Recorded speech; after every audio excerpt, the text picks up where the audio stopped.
Concrete මාර්ග ගැන සිතන්න.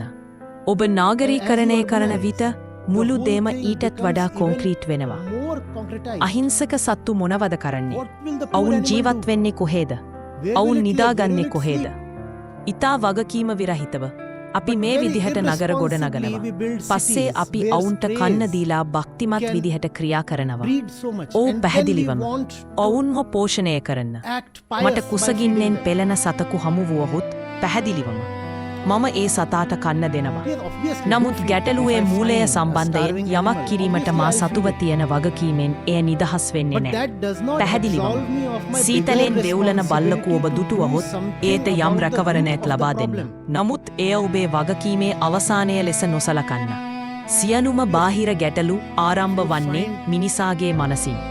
මිනිසාගේ මනසෙහි කේන්ද්‍රය ඇත්තේ මමත්වයයි. වැරදි මමත්වය, මුලා වූ මමත්වය.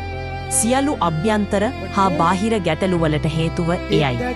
ඒ සියල්ල පැමිණෙන්නේ මමත්වයෙන්. එම නිසා ඔබට එම ගැටලුව තේරුම් ගැනීමට එම ගැටලුවේ ආරම්භයට ගොස් කල්පනා කළ යුතුයි. And at the center of the man's mind is the ego. The mistaken ego, the deluded ego, is the cause of all inner and outer problems.